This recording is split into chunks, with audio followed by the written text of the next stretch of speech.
Alrighty, welcome back to another week of Wind Against Tide. And I may look a little bit sleep deprived here because life with a newborn. Nobody tells you they don't sleep ever. Actually, everyone tells you. Actually, I tried to tell you as much as I could. I even told you the other day, you said, I'm so tired. Baby was up all night. Yeah. And I said to you, well, Dave, what you're feeling now, that's probably the best you're ever going to feel because it only gets worse. Do you know what's funny? It's a thing where guys that are already dads, they enjoy the fact that you're going to feel their pain. Yes, Because I love it. I got a message from Matt Cadison, one of our mates, the other day, and it was like a meme, something about you will never sleep in again. I'm like, you seem like you're really enjoying that. It's really funny because I actually bumped into him the other day at BCF and we were chatting about all the sleep deprivedness and all that stuff, and he goes, sucked in, Dave. That's what he said. Well, I don't think he's actually too bad, little Sammy, but I'll get used to it. Yeah. So how's he treating you? No, he's good. Yeah? As far as babies go, he's loving life. He's not yellow anymore. Oh, He started off yellow, a bit of jaundice, and no, he's coming good. yeah. Beautiful. Yeah, so... Can't wait to meet the little bub soon. Yeah, that'll be good, Adrian. I can't tell you too much about my fishing this week because obviously I haven't been, but I think you have. Yeah. I was just trying to get you along. But As if. you wouldn't have come anyway. It was like 2 days after he was born. Yeah. So I looked at the weather on the weekend and it looked prime. Like all white out offshore. So it was perfect in Melbourne. I thought, no way, I'm not doing that. There'll be a gazillion boats out there. And, so I looked at the charts and it was still good down Portland and stuff. So I'm like, that's it. I'm going to Portland. Yep. So you just felt like how far is it? 4.5, 5 hour drive, even though there was fish locally? Well, the problem was I went out of Barwon on Monday, the Monday just gone, and it was absolutely atrocious with the boats, and it wasn't even a busy day. It wasn't even a good weather day. And, so that kind of put me off because there was boats running over fish while I'm casting at them. I'm like, can you imagine what it's going to be like out there when it's really good weather, when it's accessible to everyone? Yeah, well, apparently it was mayhem, especially Sorrento, Queenscliff, all that. Yep. And there was boats everywhere, but even Stony, apparently there was a lot of cars in the car park, but yeah, it turns out there was quite a number of fish quite close to Western Port, so probably would have been a good spot to go, Adrian. You're actually trying to rub it into me that people are getting them off our local port today, Age. I wasn't trying to rub it in. I tried to suggest to you to go local before you even went. Yeah. Like, to be honest, I wouldn't have come to Portland, but you did, and you had a ball, so... Yeah, that's right. Well, I already did 2 trips the week before out of Western Port. I didn't see a single fish in sight. I ended up off Barwon, so that's the only way I could find fish. So it just made me want to go to Portland. And you know what? It paid off because I had dozens of schools around me all to myself. Yeah, that's good. That's a bloody good time. So what'd you catch? So I actually drove up on the Saturday and got up there about 3 or 4 o'clock and launched at 5. Yep. And I took a mate who had never really invested a lot of time in fishing before, and he'd never really caught a fish before. And I'm like, oh, this is going to be good. Yeah, right. And we got out there, and it took me about an hour to find the fish because they weren't in the same depth that we found them the week before or a couple of weeks before. So I finally found them and chucked out the almighty spreader bar, the splashy bar. Oh, yeah? Yep. And it took about 20 minutes to get a bite, and he was asking me, oh, what's it like when they bite? And I said, oh, the rod will just buckle and just scream at you, basically. He goes, really? I go, yeah, you'll see. And then, like 20 minutes later, we got the bite, and he's just in like this euphorium state, just like in awe. And I'm like, grab the rod and I'll clear the deck. And he's just like frozen, like he's just whining like this the whole time. Yeah. Like, no, just take your time, relax. Well, Well, yeah, you threw him in the deep end a bit. I did. He'd never really caught a fish before, and I've put him on a A bluefin. fish at all. Well, he's done. Everyone's done the old bait and catch flatty and mullet and all that. He hasn't caught a fish that can pull back, basically. No. Yeah. Oh, maybe salmon. That's about it. So he just did the old flat out wind, even his line's pouring off the reel. Yep. So I had to remind him to relax and Yeah. just lift up and wind down. And yeah, he got the hang of it. Good. It's so good when you put a new person on to something like that and you see the excitement. Yeah, well, like I said, he was in awe. Like, Yeah. he never thought he would catch anything like that. And yeah, so basically the fun part got to when the fish got to the boat. I was just like, okay, just keep your line away from the boat and I'm going to go gaff it because you obviously want some fish to take home. He goes, yeah, absolutely. I go, okay, I'll get the gaff out. So I grabbed the leader and I put the gaff in the fish, and obviously the fish is pulled back with me, and I hear this pop. I go, what was that? I've got the fish in my hand. I look up. I go, oh no, oh no. Rod's broken. He goes, oh yeah, your rod just snapped. I'm like, you high sticked it, didn't you? Oh, what's that? When you lift the stick above 45 degrees? I mean, yeah, it was bent in a circle, but I don't know how it snapped. Yeah. So yeah, first set of rods trolling and first fish on. Already had a snap rod. Look, it's a risky run with those longer graphite rods. They don't take to beginners. No. So yeah, popped a rod on the first fish, and then nice, good start. Yeah, so had to tie that to another rod, and it was getting actually kind of late. It was about 7 o'clock, and I said, "Oh, we'll leave at 7:30." I go, you know what? I'll have a cast. And I found a school that was kind of feeding, so I threw the popper in and hooked up almost instantly.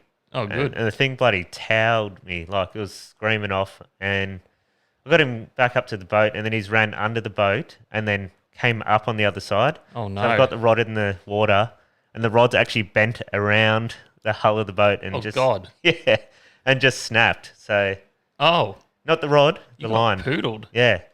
So I was really angry at that because it was my favourite popper, the magic popper. Yeah, right. You know how we like making magic poppers? Well, I've got one that's... We'll talk about this a bit later, but I've got one that's caught probably a good 30 to 40 bluefin, and it's still going strong. It's got no colour left on it whatsoever. Yeah. But and you had one that was starting to get to that stage of missing all the about paint. 20 fish deep on it or something. Oh, I doubt that, mate. We'll give it 12. Okay, there you go. Anyway, you had one getting to that stage, and then you just got smoked. Yeah, and I was quite angry at myself. And I just kind of froze. I'm like, damn, we weren't prepared for that. Anyway, I kind of cracked it because I lost my leader and everything. And I'm like, well, it's 7:30 now. Let's go to the pub. So had a meal. And how was the pub? It was actually really good. Which one? I went to... I forgot what it's called, but it's the one on the main road where I got really drunk with Rodney that time. Oh, yeah. They make a good parma there. Really? I think it's called the Royal. Yeah, maybe. That's the one that most people don't go to. Well, I think I've been there once for just a beer, but the other ones I've been to like dozens of times. Yeah, and they all suck. It was actually really good, and I got there at like 8:29 on the dot.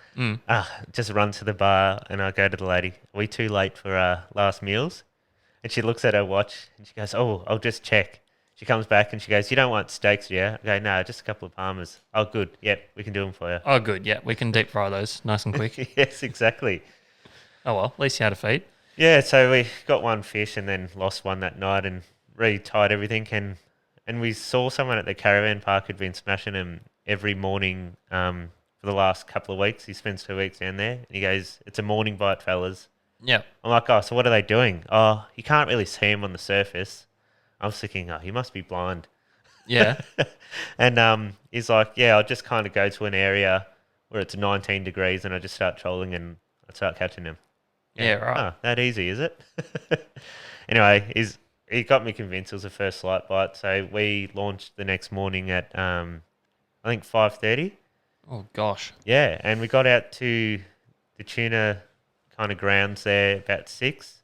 Yep. Found the fish straight away and had a fish on the deck by about 20 past 6. And there you go. yeah, it was good fishing. Oh, I'm glad. I'm glad you had a ball.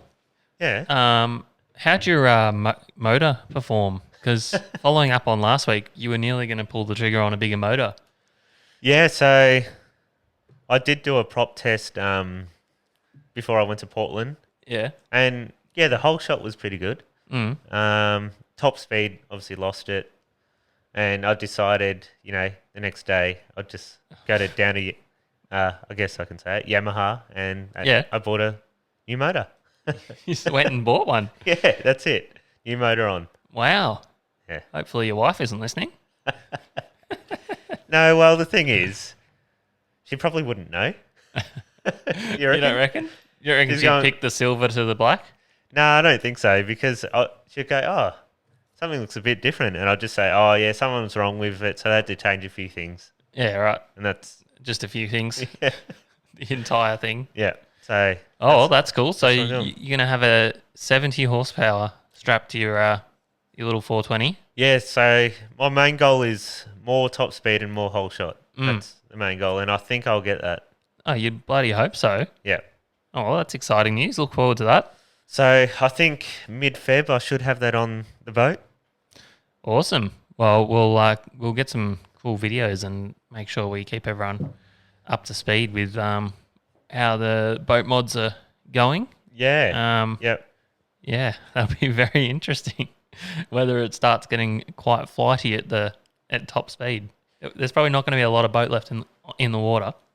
Nah, it's almost the same weight. So yeah, but I'm thinking the boat's quite light.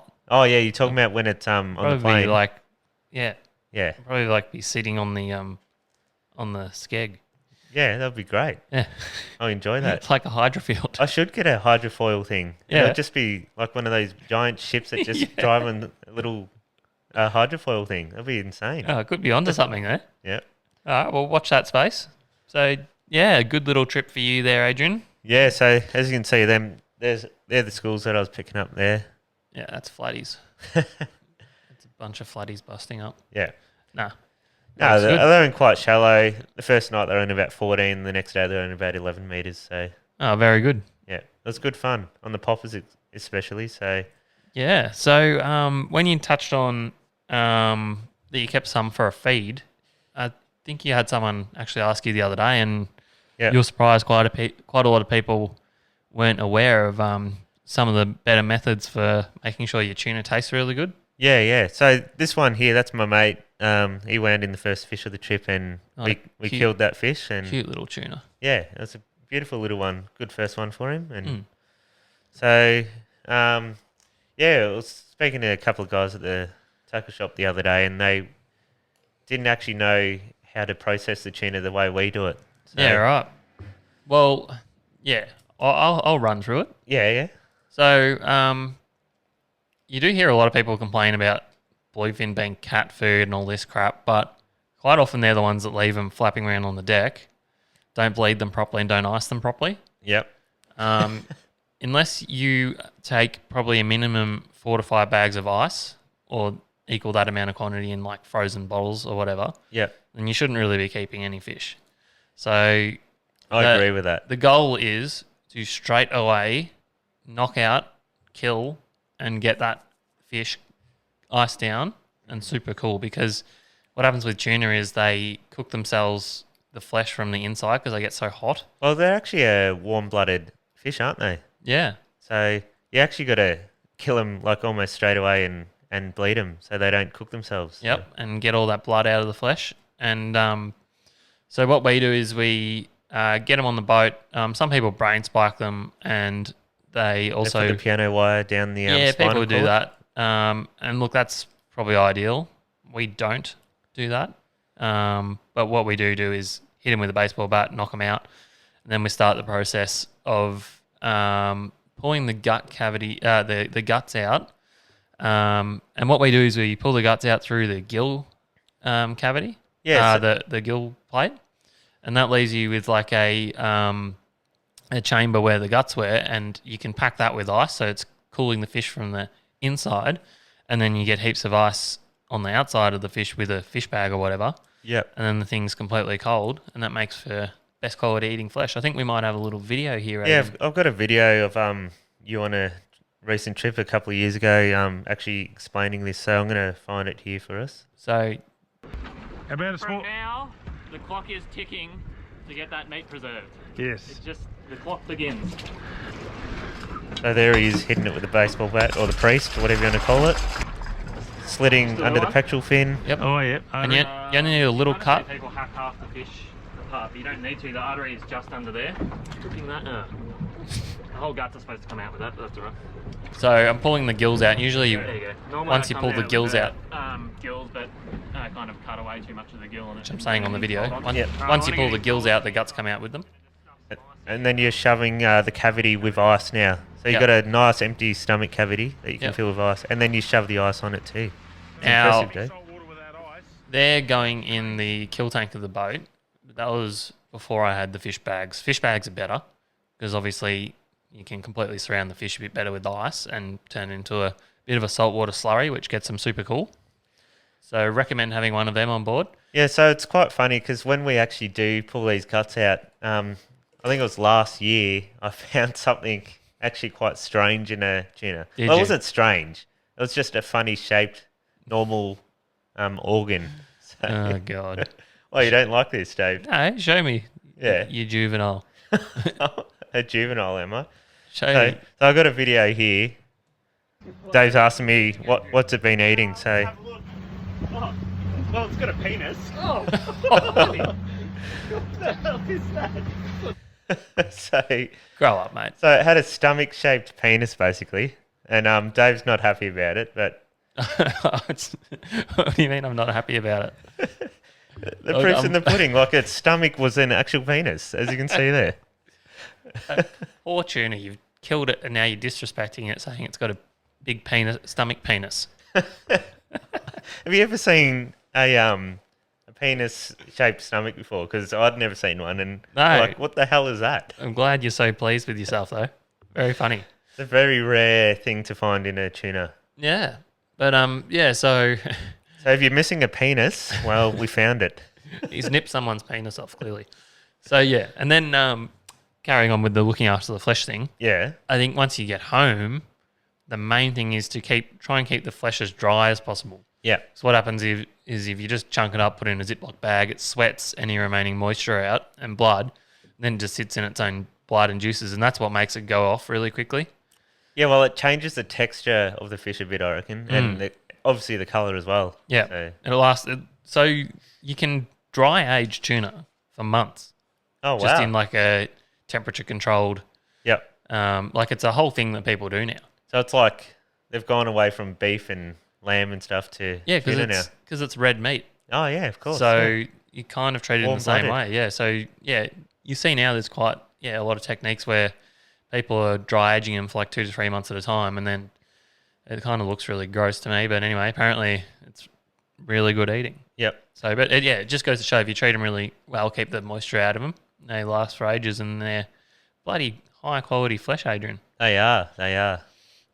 So that's your trip wrapped Yeah, up. yeah. So, yeah, basically on the Sunday, because I actually lost my spreader bar on about the third fish of the morning because I was trolling again. Not the one I gifted to you last week. Yeah. So that's gone. My main line broke after it took a 100-meter run. I don't know how it broke. Maybe another fish ran into it or something. I couldn't tell you. Absolute monster. You've broken my heart. Yeah. Give a man a present. Yeah. And So he just loses it. that yeah. was about by 8 a.m. in the morning, and I'm like, well, that's the only lure that's working. And my mate's like, oh, why don't you do your popper thing again? Because that worked well, the night before. Okay, are you happy to drive me around? He goes, bloody oath. So he drove me around, and I was just directing him. And Oh, you didn't give him a turn? well, Horrible. I tried to give him a turn, but when you got these fish, you got to cast at certain fish, Yeah. and so you got to be pretty accurate with your casting Yeah. to get the bite. And the fish are there, and he's casted there. So It happens. yeah. So he gave me a shot, and I landed some lovely little tunas there. That pulled some Beautiful. string. Looks about 18 kilo. It was about 22. but Oh, I yeah. don't know about that. You were telling me on the check. phone about your 22 kilo tuna, and you're like, you don't think it's that big, do you? And I'm like, Nah, looks about 18. And you were very upset. Yeah, no, I was. They always look really big when you deck them. But, No, well, the thing You is look that so upset with that me. fish, because the night before I lost that fish to the boat, and I was real angry with me, and this fish was trying to do the same thing. Yeah. So there's one stage where I had to jump over to the driver's wheel and put myself in reverse while holding the reel in the water, and I had to reverse around my fish to pull it out. So I'm like, I'm not losing another popper. I'm not losing another fish. Nice. And yeah, Good you had me skills. dancing around the boat and diving and jumping and Awesome. yeah, it's good fun. So, yeah. Because I'm running on my tuna outfits, I'm running a 4,000 size reel, so it's just a Shimano Sustain. And I'm running 20-pound braid, so PE2, down to 40-pound leader. So it's actually quite light set up for these styles of fish, I guess. So Yeah, which is what we generally run because they offer great sport and they stop the fish pretty quickly. But yeah, successful little trip there for you, Adrian. Good work. yeah, it's good fun. Got to tag a few, use all my tag cards. I got more coming for us, Dave. Oh, beauty. Yeah. As long as we Jump on win that the tagging leaderboard. contest, Yep. that's all that matters. I told Rodney I need to jump up on the leaderboard. Send me heaps. You'll be tagging everything. Yeah. Better watch out. Yeah, so that was the wrap up of my trip. It was a good trip. And he tried to give me slack saying there was fish like 10 metres from home and you drove all that way. I was like, you know what? I had a great time. Yeah, I know. Sorry, but just telling you facts. Yeah. It's all right. You don't have to go there again now. You'll be glad to know. Yep. So you'll be glad to know I ordered some more splashy bars. Oh, great. After you didn't actually give me mine. So, well, it was funny because my mate, that night he'd watched YouTube after we caught the fish and stuff. And he goes, oh, what Winger's anchor thing? Yeah. And he goes, do you reckon he could use that hook thing again and just troll it around Portland and find our spreader bar on a tuna? I go, you know what? I'll ask him. Set him the challenge. Yeah. Well, that video did trend really fast, so you might be able to convince him. Yeah. It's not because we had been uploading previous weeks, but Well, could you imagine like a tuna swimming around about 30 metres of braid and a teaser bar? yeah, it's not ideal. No, You're a monster. I am. But moving on. Do you reckon other tunas would be trying to eat the teaser bar while he's swimming around? Probably. That's not good. No. We won't dwell on that. No. Shit happens. You didn't do it intentionally. No. Hopefully he's all right. Yeah. But yeah, if anyone sees a Lumo Green splashy spreader bar getting towed around by a tuna and you manage to get it, it belongs to Adrian. Yeah. Send it in the mail. Yeah. So we might quickly whip around the rest of the fishing in the state. Yeah, so what's happened? Well, a lot of stuff's kind of the same as it has been. What I thought I might start off on is Lake Mulwala Murray cod. Oh, yes. Yeah, so there's been obviously quite a lot of traffic up there over the holidays, but there's been some really nice cod caught there. The captain fishes there a bit, doesn't he? Yes, we've seen the capt, Thomas Pinter, has been getting into a few, but yeah, a few other guys as well. Been getting some really nice fish up there. Yeah. So On the surface or swim baits or what's going on? I think, yeah, mostly swim baits. Or just baited hook with some cheese on it. So basically? guys are using the live imaging and, you know, the sonar, the basically live scope thing. live scope, yeah. So you're watching the fish eat your lure. Yeah. How do you feel about that, Adrian? Well, we all love technology and it's bloody amazing to see what your lure could do, but I think it takes the adventure out of it a bit. Yeah. I mean, it's obviously devastatingly effective. Yeah, And 100%. And where do you draw the line? Like, Do you remember that one time we went cod fishing in Eildon? And we're just like looking at every later and going, oh, there's got to be a cod on that. Yeah. We just cast at everyone for about 10, 20 minutes and keep moving on. yep, throw in the dumbest budgerigar lure in the world, Yes. which got eaten. Yeah. I mean, yeah, obviously you're going to catch a heap more fish with that technology, but is it as enjoyable? I don't know. Well, I can't assume it would be Yeah. to some because you can actually see what you're doing and you're not wasting your time. Yeah, You're trying to be proficient about it, and yeah, I guess that makes it, an efficient fishing trip. yeah. No, look, you can't obviously blame anyone for doing it. It's just an interesting topic as to when we get too technologically advanced for these poor fish. Yeah, But anyway, at least it's a catch and release fishery, so it's not like they're getting plundered. it is. But, Well, there's a lot of guys talking about maybe the Murray cod in Ilden should be more protected in the winter, I guess spring season. Yeah, right. Because, on the Murray, how there's a closed season for them because they're breeding. Yeah, And I think they're suggesting it should almost be the same there because you can fish all year round there. yeah, right. I don't know. I don't think a lot of them breed there, do they? I think there's I don't only really like know 2%, much about it, Adrian, 2% are probably... Yeah, I think. Yeah, I don't think they recruit very well from No. Yilden, but I really don't know much about it, so I won't Okay. delve into it too much. But So Lake Mulwala has been going well. yeah, from what I've seen, I just thought I'd mix it up with a freshwater report for everyone. Yeah. No, that's great. What about the snapper in Port Phillip? Yeah, They going all right? yeah, week 900 of Port Phillip snapper season. There's still some snapper around. Yeah. Great. Yeah, so obviously Portland tuna and kingfish, as we've just touched on from Adrian's trip. Yeah, well, I actually spoke to Matt Hunt while I was up there. 'Cause Did ya? He drove past me and I gave him a call. I'm like, oh, what's been happening? You got the fish? He goes, had them all around me all day, couldn't get him a bite. But I know he's been doing really well off Portland. So if you want to catch a tuna, there's a lot there. And King's mixed in with him too. So he was talking about tuna. Yeah. Yeah, right. Yeah, must have been a hard bite weekend there. Yeah, probably was a bit. Even though you had less boat traffic than Melbourne, there probably was a bit more than normal. Yeah. Well, the thing is, when I went on launch off from the old ramp and I had to clean the fish at the new ramp. Mm. And when I got to the new ramp, I'm like, damn, there's a lot of boats here. Like, they were overflowing into the grassy area and stuff. Yeah. And I'm like, where were all these boats? I didn't see one of them. Like, Yeah, right. Oh, well, that's yeah. good. Yeah, so there's plenty of water out there and obviously plenty of fish. So, you had the tuna down there, but there's been stacks and stacks of tuna getting caught off Barwon Head's Rip area. Yeah. Really fired up this week. They did, didn't they? I believe enough boats to well and truly cover the area as well. Heaps of people out chasing them. Yeah. All the boat ramps were full.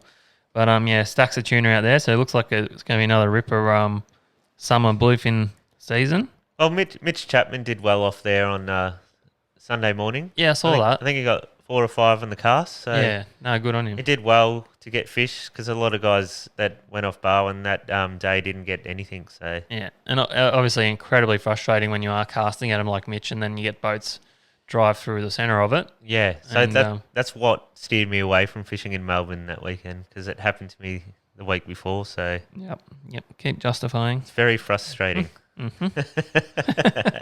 You idiot.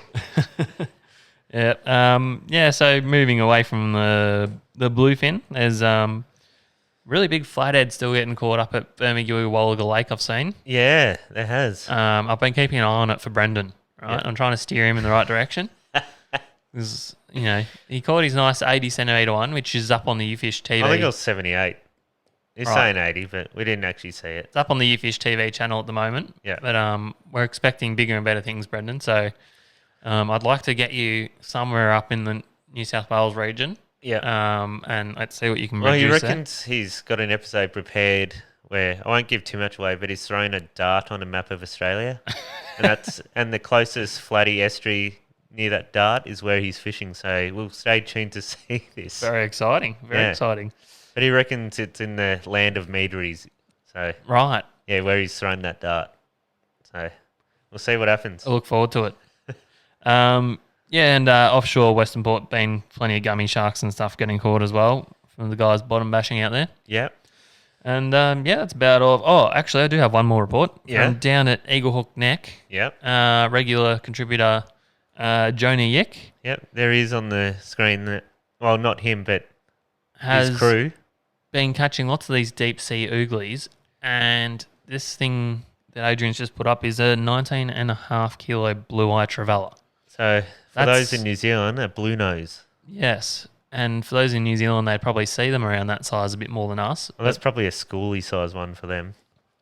I don't know, but for down certainly in Victoria and even Tasmania, that's an absolute monster. Yeah. So good work there, Jonah. Yeah, he's done well. And I know he's out in the next few days. So what's his secret when he catches these giant blue-eye trevallas? I can't tell you. He's very secretive about it. Is he? He's He got begged me secret not to floody tell. holes? He's got a little technique. Let me just say that he's not just doing the same thing as everyone else. All right, we'll have to get him on and get it out of him. I Because doubt it. He's filming with Paul Worsling the next few days for iFish, I believe. So we'll give him a call then. he's obviously transcended us. So nice knowing you, Jonah, and good luck with the future. Hi, Jonah. Now, Adrian, Yeah, what's going on? you know how Joe normally does a top 5? Yeah. Well, one of our questions was our top rated YouTube fishing shows. Yeah, And right. I thought, you know what? Let's do a Joe's top 5, even though Joe's not here. Joey knows stuff. He'll make a list for you. Really interesting stuff. It'll be worth the view. Listen to Joe run from number 5 to number 1. All right, thank you, Dave, for your singing. Thanks Your for running that, pre-recorded Adrian. singing. Not really applicable because Joe's not here, but Oh, okay. we're gonna run through a Joe Fernand top 5 countdown without Yeah. Joe. Okay, excellent. I love it. All right, top 5 fishing YouTube channels. So I've found myself watching quite a few at like 3 a.m. lately.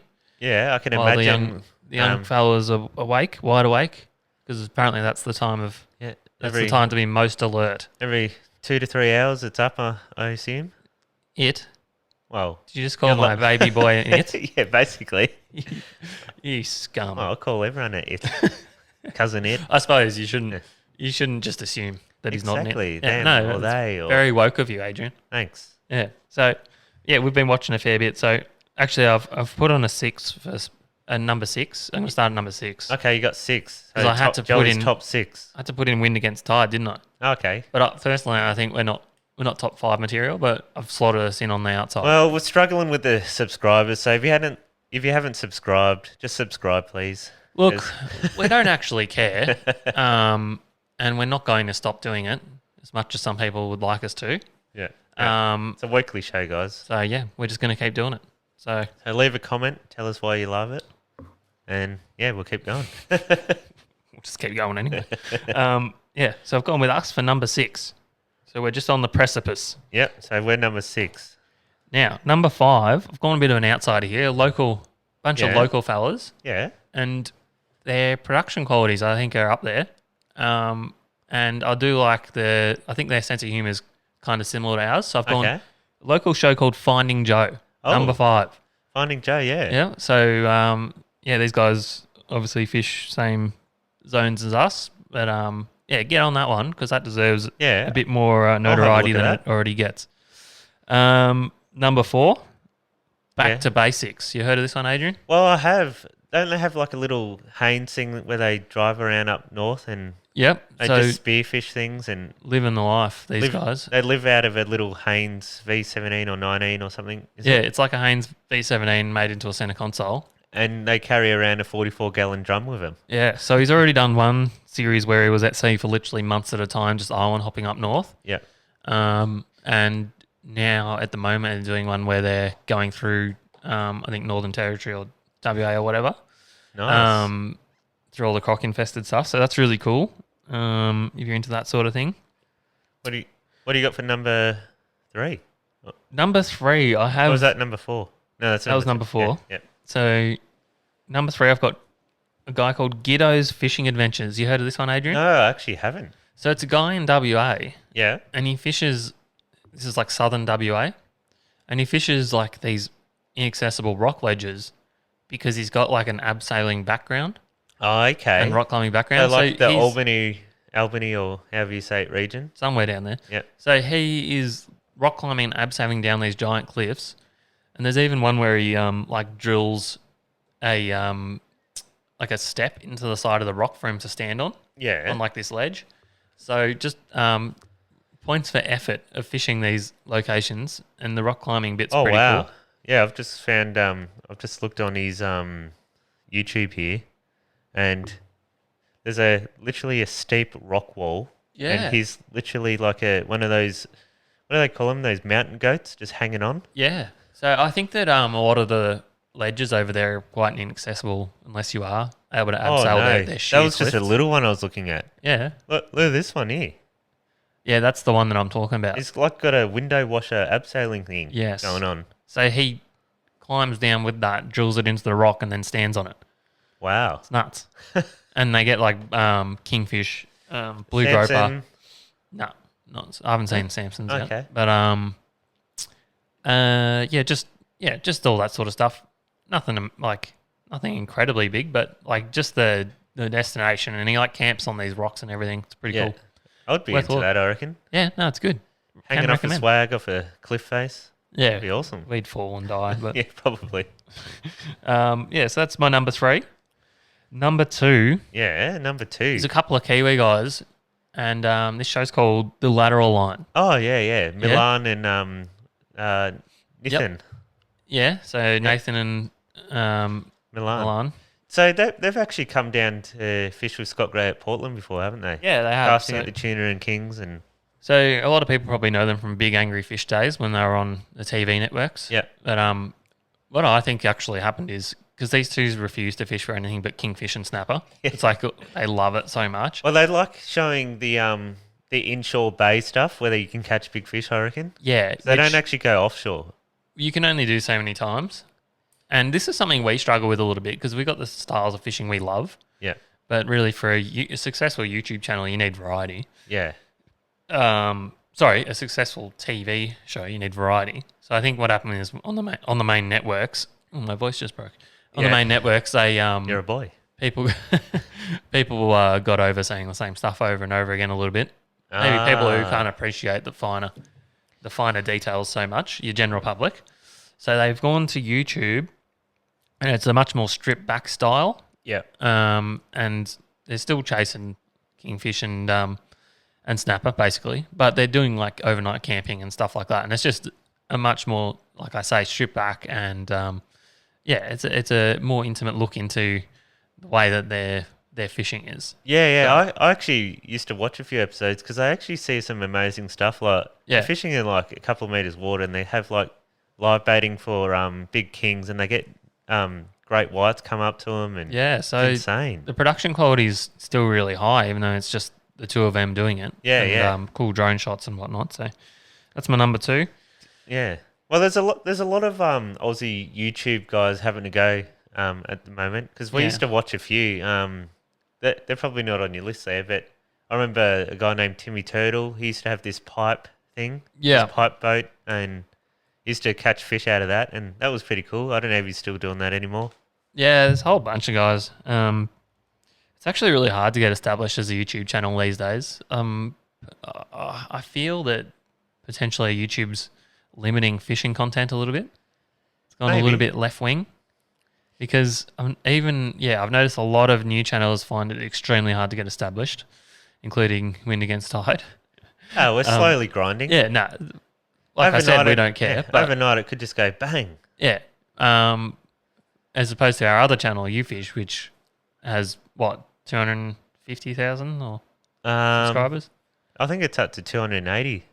280, yeah. And that was fine a few years ago, but that's definitely tapered off a little bit also. There was probably like 3 or 4 uploads last year. Yeah, that's true, yeah. Probably slowed it down. That doesn't help, but No. that's the theory I've got. So, yeah. So, Lateral Line, really good viewing, worth a watch. So, you down to number 1. What Well, can possibly be number 1? It's a bit of an anticlimax because I've gone a shameful plug. Oh, no. I've got YouFish TV, number 1. So, if you want to watch Dave in all his glory. And Adrian. Yeah. Well, we've got a shitload of episodes up there with some really cool stuff. So if you haven't seen it, there's years worth of footage there. Even stuff from probably 2015. I reckon some of the earlier stuff is probably like 2011. Yeah. So we got on the YouTube bandwagon pretty early. So Yep. shitloads of hours of viewing if you haven't seen that stuff already. No, there's some good stuff up there, and Yeah. Brendan's vowed they do an episode a week now, so we'll see how he goes with that. Right. That's what he said. Right. Well, anyway, yeah. So that's my top 5.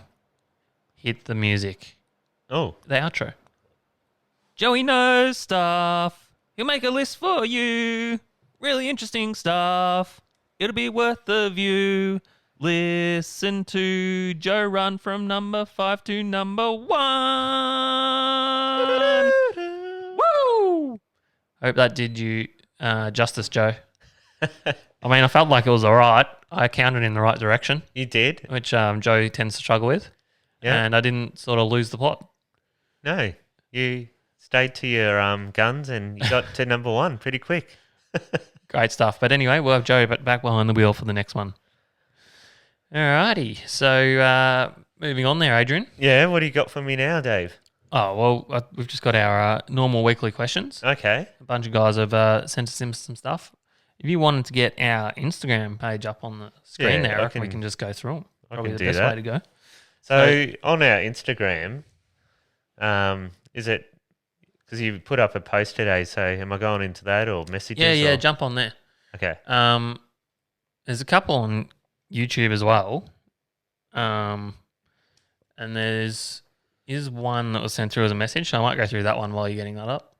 Yes, I got it on the screen now. So I don't know. I'll see what I can do here. Rightio. So it's got 16 comments on it. So I've just used a bit of a clickbait there of a stack of bluefin on a bait board, backing up on last week's discussion about piling whiting on bait boards. yeah, right. We took that one a few years ago. Bit of a laugh. But anyway. So, yeah. So do you want me to start from the top? Start from the top. So we got Ace Jace here. He's asking what's your best jig for tuna, and we've written back Cephia 14T. Yeah, Jace has just quickly breezed through that one because Jace is talking about metal jigging. Yeah, and we I was don't- just saying to Adrian that the only time I've actually caught bluefin on jigs has been at Bermagui, out really deep. These ones inshore that are schooling, I've dropped jigs into them heaps of times and haven't actually had a hookup. So Yeah. I know other people have, but I've literally, you can attest that on our last trip, I dropped the jig into like thousands of them You did. multiple times. And I wonder if it's a depth thing though, because we're kind of fishing like Yeah. 10 to 20 meters, and you don't get a lot of free fall in that amount of depth. So, potentially, I know that some guys are successful with it. So Yeah. obviously we're not the best people to ask, but Actually, those little flutter yeah. jigs you get from Nomad and whatnot. Yeah, I saw Colby got a few last summer on him, So yeah, and his something, bait casters. something like that, Jace. That's what I'm going with. Yep. Next one, Adrian. Okay, so we got Yona Yick. Yona Jick. And what's he saying? If you had to choose only one, would you fish for sport, catch and release only, or for consumption? Wow. He's I'd- asking if you could only pick one, catch and release, or for consumption. Well, personally, I would say consumption Yeah. because I like eating fish. Well, personally, I reckon that's what you should only do it for. Yeah, Because when you think about it, we're just. I know injuring it fish does for our bring up ankles. some, does bring up some interesting conversation. But I guess if you're putting research tags in them like we do often, that can give some science, a bit of knowledge, I guess. So Depends. I think if you are really mindful, if you are releasing fish or fishing for sport to give them the best chance of survival possible, then that's probably the best way to go about it. Yeah. Like with bluefin, like we're just netting them and trying to handle them as little as possible, and snapper we're only really trying to release fish we catch in shallow water. Yep. And in fact, we don't really do that much catch and release fishing in snapper because they don't cope with being brought up so well. So for me, I think if I had a choice, it would be catching fish to eat because yeah. Nothing better Well, than if you fresh can fish. only pick one, that's what I guess he's saying. So you could live off fish forever. yeah, Yeah. So Yep. I guess that's a good choice. Although it is bloody fun catching and releasing, but it is. but there's a line that you got to draw, and Yeah. It's a very interesting topic. yeah. It'll take, you could delve into that for hours, Yeah. but we won't. We'll move on. Yeah, so our next one is from Joel Bramble. And he's asking, what's the best way to drive over tuna to put them down? Well, Joel, I think what you got to do to get them down is you go find someone who's found their own fish and they're casting at it, and you watch them cast, you go in full noise wide open throttle, right over the fish, and then stop 50 metres away, clueless, and then just cast in a random spot.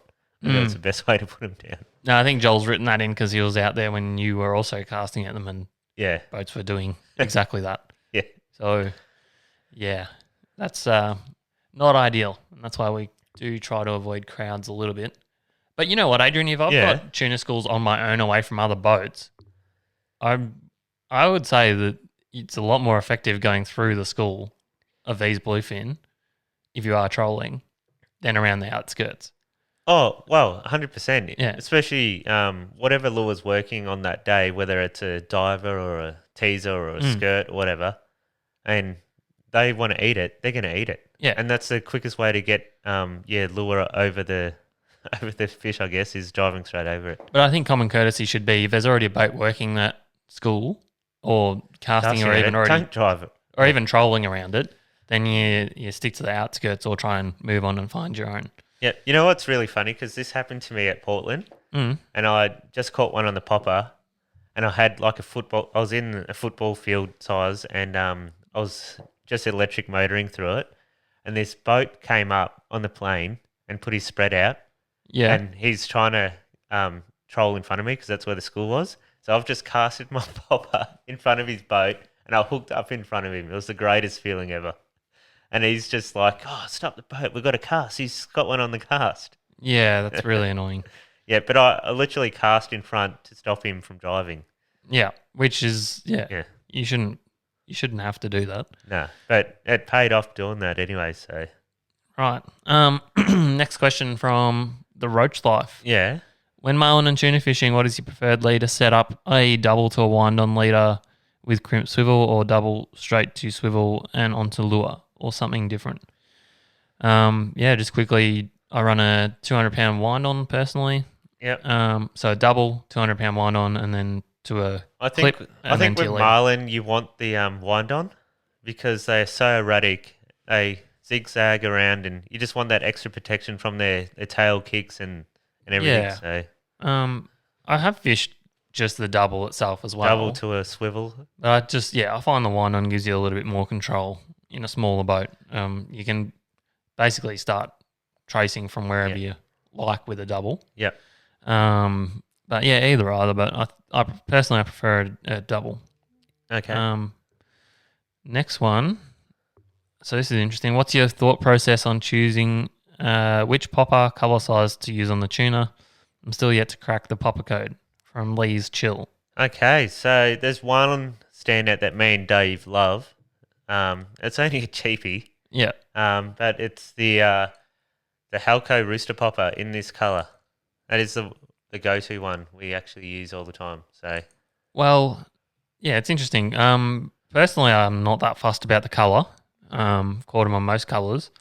And actually, there's the other one that I use a lot of is a Nomad Chug Norris, which is a 140mm popper. So the Halco's 130, the Chug Norris are 140mm. So it's more that size profile for me. Yeah. We used to get a lot on the Chug Norris, but they're bloody $35 a pop. And when you're casting light tackle, you tend to lose at least one a trip. Yeah, so in terms of catch rates, both those ones have been pretty similar to us. And I think basically any popper in that sort of 120 to 160 mil range should be just as effective. I think it's probably more about your retrieve. I think so. So I always find that really, like, contrary to what you might think, a really slow retrieve with a lot of small pops tends to get them more fired up than bringing in too quick and the popper potentially tumbling or whatever. Sometimes you can cast it there and pop and just pause it there for ages, then it'll get taken. After like 10 seconds of just sitting there. Yeah. So. Or literally you're popping it and like sometimes I'll pop it without even moving the rod. I'm just doing a quick half turn of the handle, and that's just enough to keep the popper moving along very, very slowly, and that tends to fire them up, I find.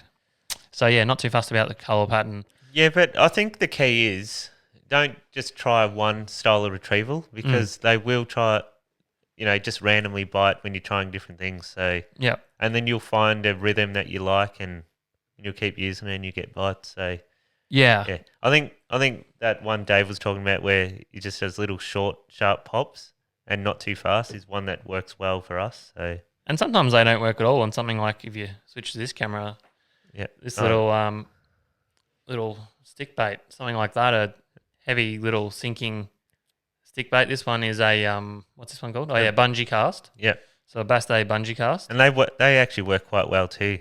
Whether you're just letting it sink and then slow retrieves or flat wind, because they do sink. I'm doing puppetry with the lure. Yeah, some days they do work well. Some days they don't know, which is surprising. I remember the first time me and Brendan got these local tuna, we were only using these bungee casts. Yeah, Like, oh my God, we've cracked the code. They're eating them every cast. And then we went back out a yeah, couple of trips after that and we couldn't get them to eat them. yeah, And then eventually, started using a bit more of a variety of lures, including the poppers. And now we've got a bit of a range and usually they'll eat something. yeah. We've invested a lot of time and equipment into this local summer tuna fishing, haven't we? So Yeah, well, it's bloody fun. Yeah. It's close to home. It's easy. especially on the cast. Like once you crack how to catch them on the troll, you start going to the casting and then light casting gear, and it's just good fun. So. Yeah. So next one is TK roll fishing, trolling lures versus live baits. You talking for tuna or marlin or what? Wow, it's just a broad question, really, isn't it? Yeah, I think it depends.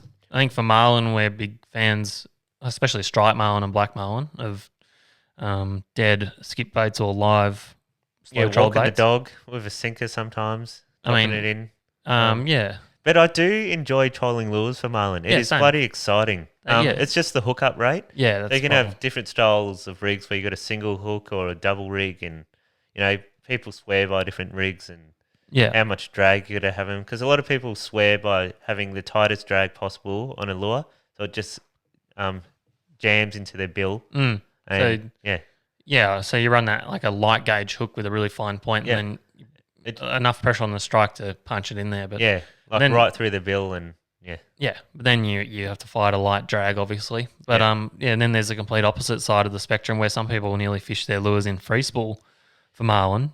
They actually let them take a little bit of line, then they jam the drag up. So I see that working with liveys and skip baits because they got a taste for it. But with a lure, there's no taste. It's just yeah. But do they really have time to taste it? Who knows? who knows, Adrian? But yeah, I hope that kind of answers that one. I mean, Not really. We're kind of 50-50 on that. But yeah, other things. Yeah, it just depends on the species, really, doesn't it? Bluefin. lures easier because there's a lot of seals and dolphins and birds and stuff that will pick at your baits. It kind of depends. If you've got low, if there's quite a lot of fish concentrated in an area, they've seen a lot of trolled lures and they've kind of got a bit wise to it, then pitching dead or live baits into the packs is pretty effective. Yeah. In my opinion, get good at a wide variety of techniques and then you can find the one that's going to work on that particular day. Oh, absolutely. Yeah. I agree with that. And that's with anything in fishing, I think. Favorite southern bluefin tuna casting lure, we kind of already covered that. Yeah. So just a little 135 mil popper or whatever. So Our mate Stu Kent, g'day Stu. Mako shark fishing, close calls, seals or arrowhead squid getting your bait when balloon is out. Do you wait for the shark to come and throw bait out or use balloons? Did you want to go, Adrian? well, you kind of can have a bait out the whole time. Or you can tease them with a bait and get them close to the boat and hand feed them a bait if you want. Yeah, I think ideally you want to sight the shark, then you Yep. can pick the tackle that you need for it. So we've run into this issue before where we've had one balloon with an 80-pound set up on, Yeah. and not knowing the size of the shark that's around, Yep. and he's eaten the wrong rod, True. and we've lost fish that way. So I think it's ideal if you spot the shark before you feed him something. Yeah. Having said that, though, sometimes you get a really shy one. I've found this with actual hammerheads; they're quite shy. Yep. So it is worth having a bait set quite far back in the belly trail for them. But then, yeah, you run the risk of a really big maker eating a lighter setup or something like that. And in terms of using balloons, actually, yeah, we used to use them a lot, but I think these days I'd probably try and steer away from that, just because the whole littering thing. Okay, yeah, true. Actually, when I was in Portland, there was a lot of balloons in the water. Yeah. Hot balloons. Yeah. There's a lot of guys live bait with balloons there. Yeah. There's a lot of shark activity down that way in the southwest corner of Victoria. Yeah. And, yeah. Yeah. So perhaps using like an inline float on the line already, or even if you do use a balloon, make sure it's actually secured. Back in the day, we used to use balloons and have them float away. But you live and you learn. Yeah. So It's yeah, a plastic world. not a fan of doing that. Yeah. So what else we got there? What's your favorite go-to pop-up? We already answered that. The quad stacker is gold. Do you fellas subscribe to any of those water surface temp apps to help you catch fish in Victoria, or is it more a Queensland and New South Wales thing? Cheers. Yeah. And he's also asking us to get Chappie on. Mitch Chapman. Yeah, we'll do that. Yeah, I find it more helpful for New South Wales and even lakes entrance and whatnot. Yeah, especially on the sword fishing. Yeah, and bluefin and stuff and marlin when you're looking for like eddies and temp breaks and whatnot a little bit more. I find here in Victoria the fish can be anywhere or in any blue water or green water. They're holding over reefs and bait and structure a lot. Yeah, it can be helpful in Victoria to see where that sort of push of fresh blue water is, which often will carry fish in it. But other than that, I think a lot of it's getting out there and just having a look. Yeah. That's it for those ones, Adrian. There is one on Messenger, which apparently we missed last week, which was just from Matthew Orgarinos. What's your thoughts on the old school Haynes following? Would you buy one? Well, look, they look bloody good when they're been redone for sure. Look like great fishing vessels. Yeah, no, they're good. Yeah. Good boats. They're kind of like the muscle cars of boat world, I reckon. Yeah, 100%. Yeah, 100%. Good boats. I kind of do have one. Yeah, you got a V19. Well, it's a Edencraft 6 metre offshore. So I've just got the modernised version, and then and that's basically what they turn them into anyway. Yeah, so they put a pod on the back and Then my previous boat was just a 17L, pretty much extended and bulked up with a pod on the back, which is what they do. So no, you can't go too wrong with a Haynes variant. That's for sure. As long as they've been done properly, and they'll be bloody good fishing vessels. Yes. That being the point.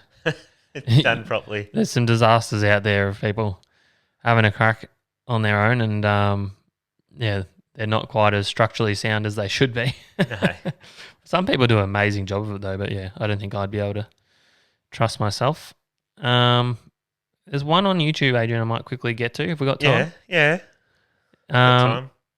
Really enjoying the show, boys. This is from Simon Webster. Question for this week's show. Obviously, the tactical anchoring of your boat can play a big part in having success or failure in fishing.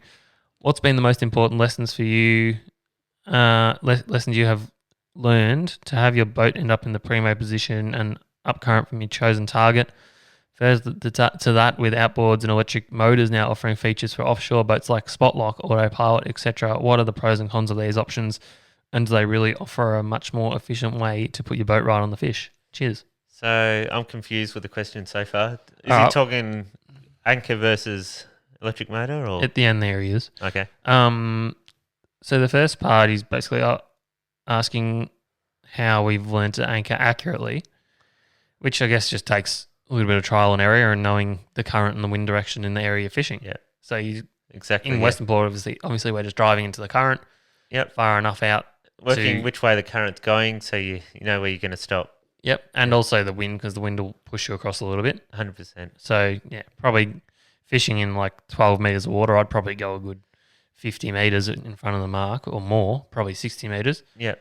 And then drop the anchor back, so the mark's probably about 10 metres behind the boat. I anchored on a spot in snapper season in off lice arts once, and it was wind against tide, and my boat was facing the wrong way. So I actually deployed my electric motor and spun the boat right around and just kept the motor going to keep me in the right position to keep fishing. Very handy. Yeah.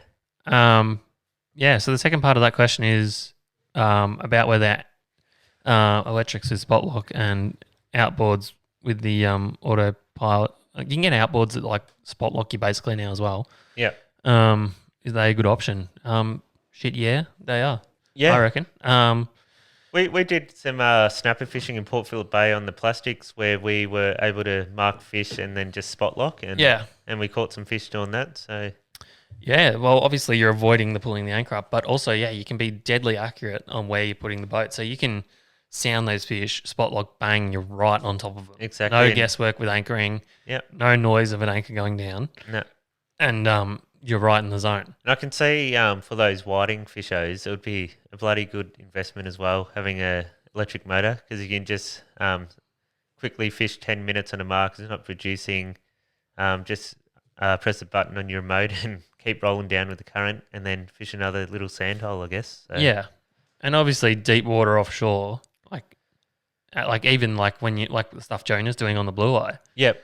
That would be Super handy. too. You're obviously never going to be able to anchor. You're never going to be able to anchor there, and these fish can be on really small pieces of structure. So bang, spot lock, and you're holding right on the fish. Yeah, and I was able to use my electric motor on the weekend, going through the masses of schools of tuna, and able to keep up with them, because not only are they just on the surface, they're actually moving like a couple of k's an hour. So you can keep up with them and cast with them like for a long time doing it like that, and you're not spooking them because you don't have a, I guess, combustion motor scaring them, I guess. So. Good one. Yeah.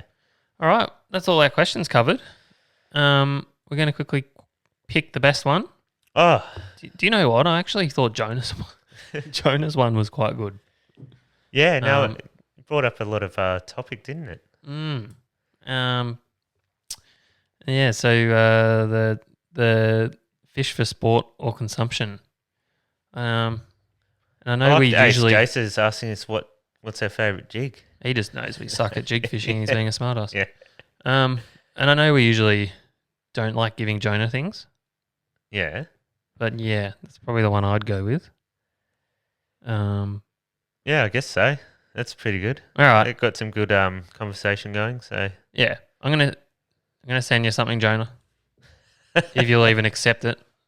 You're probably too good for us now. Yeah, he's in the iFish bandwagon now. He's probably got like a iFish hat on right now. Yeah. Driving in your old boat, Dave. Yeah. It's got think big stickers on it and all that, and I'm sure they've been covered up. You reckon? Yeah. Anyway, yep. Yeah, thanks so much everyone for writing in your questions as always. Really appreciate it. And I'm sure Dave's going to be fishing very shortly, because he hasn't fished in a couple of weeks now, and he's getting quite saddened by the fishing reports. Oh yeah, when I'm up at like 3 a.m. in the morning and I can hear trailers going past, it's like, yep, must be nice. It must be nice weather today. Yeah. Because I don't look, because that would just depress me. Anyone who owned a boat over the weekend was out fishing, because it was glamour conditions all along the coast of Victoria. So yeah, and that's the problem though. How busy do the ramps get? Yeah. It's crazy. Back in the day, like it'd be like a 2-week period of the year over Christmas holidays where the ramps would get busy. Yeah. Now it's like anytime there's a nice day, any time of the year, they're just chockers. I remember going to Stony Point ramp maybe at least 5-6 years ago, and there'd be no one at the ramp ever on a perfect winter's day. And now it can be full some days. Yeah, I know. In winter. It's insane. Yeah, fishing's really up there with a weekend activity to do these days. So yeah, so we need more ramps or something. I don't know. That's I reckon that'll probably wrap us up, Adrian. What's up, you bloody legends? Thanks for listening to Wind Against Tide again. That's it for another episode. Please like and subscribe to our YouTube channel. You'd be doing us a massive favour. Thanks, guys. thanks, guys. See you next week. Ciao.